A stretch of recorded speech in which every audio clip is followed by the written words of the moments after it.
تحفظ اوقاف کے سلسلے میں معاون مسلم پرسنل لا بورڈ کور کمیٹی ناندیڑ کی ایک اہم نشست کا انعقاد کیا گیا، جس میں ضلع کے تمام تعلقہ جات سے تشریف لائے فعال افراد نے شرکت کی۔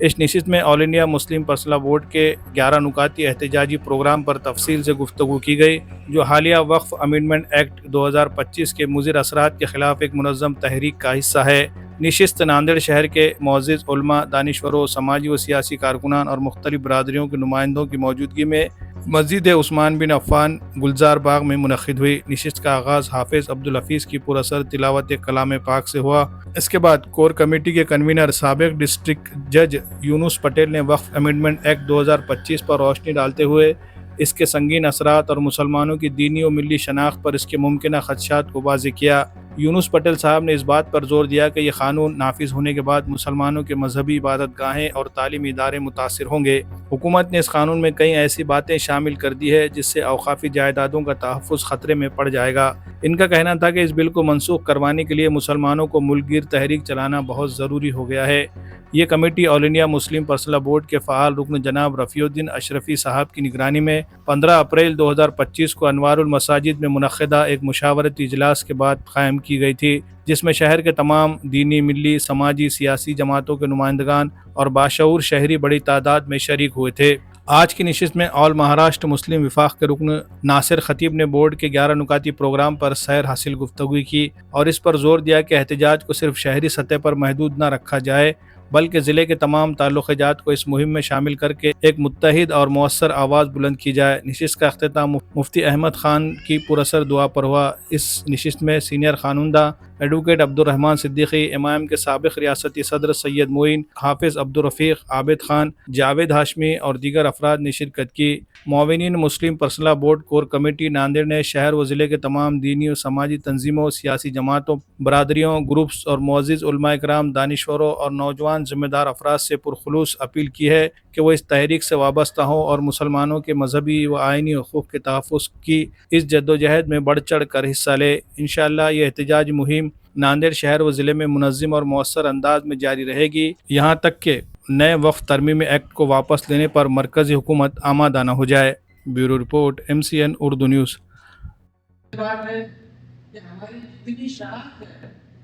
وہ ساری شناخت کو جو لوٹ لینے کی کوشش ہے، اس کو ختم کرنے کی کوشش ہے۔ اسی اعتبار جوڈیشل کسی کی پراپرٹی اگر ہم نے غیر قانونی طور پہ کوئی قبضے دار نے بہت پراپرٹی کے اس کا قبضہ نکال کے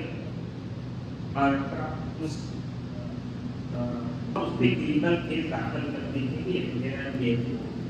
اب یہ ساری چیزیں ختم ہوتی ہیں، تو اس تعلق سے ہم کو ضرور سنجیدگی سے سوچیں اور اس میں اللہ کے فضل و کرم سے آج معاونین مسلم پرسنل لا بورڈ اوقاف بچاؤ تحریک کے حوالے سے یہ ضلع لیول کی میٹنگ یہاں منعقد کی گئی ہے اور الحمدللہ شہر کے ذمہ داران کے ساتھ، علماء کرام کے ساتھ میں ہمارے باقی جو تعلقہ جات ہے، 16 تعلقے میں سے تقریباً 13-14 تعلقہ جات سے یہاں ذمہ داران آئے ہیں اور سب کی ایک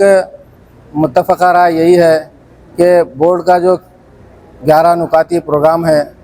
پرسنل لا بورڈ نے جو طے کیا ہے، جو جاری ہے، اس کی سرگرمیاں وقت جو بل نیا آیا ہے اس کے خلاف میں، اس سلسلے میں یہاں بات کی گئی ہے۔ تعلقہ جات کے ذمہ داران نے یقین دہانی کی ہے کہ وہ اپنے تعلقہ جات میں منصوبہ بندی کریں گے اور شہر ناندیڑ کے لیول پہ بھی مضبوط منصوبہ بندی کی جائے گی تاکہ جتنے بھی پروگرام بورڈ نے طے کیے ہیں ہم یہاں جو ہے تو اس کو عمل آوری یہاں پر کریں۔ انشاءاللہ بورڈ کے مرکزی ذمہ داران بھی یہاں ہمارے جو بھی احتجاجی جلسہ ہو، اس کے علاوہ پبلک میٹنگ ہو، ذمہ دار اس میں شریک رہیں گے اور سب نے بالکل اتفاق رائے سے یہ طے کیا ہے کہ ہم پرسنل لا بورڈ کے ساتھ ہے۔ پرسنل لا بورڈ کی جو بھی سرگرمیاں ہیں اس کو جو ہے تو ہم بورڈ کی سرگرمیوں میں ہم بڑھ چڑھ کر حصہ لیں گے اور آنے والے جمعہ سے سارے مساجد کے ذمہ داران سے ہماری اپیل ہے، سارے محلے کے ذمہ داران سے ہماری اپیل ہے کہ وہ کالے فیت لگا کر جمعہ کی نماز جو ہے تو ادا کریں۔ احتجاج کے طور پر ابھی کوئی اور اسپیشل اعلان کا انتظار نہ کریں کہ ہم جمعہ کے روز اپنے طور پر محلے کے ذمہ داران، مساجد کے ذمہ داران نے کالے فیت کا انتظام کریں اور وہ کالی فیتیں اپنے جو ہے تو بازوؤں پر باندھے. پورے ضلع میں انشاءاللہ احتجاج منظم ہوگا اور اللہ سے ہم امید کرتے ہیں کہ اللہ جو ہے تو بہترین اس کا ہمیں آخرت میں صلہ دے گا اور دنیا میں بھی اللہ ہمیں جو ہے تو سرخروئی دے گا انشاءاللہ.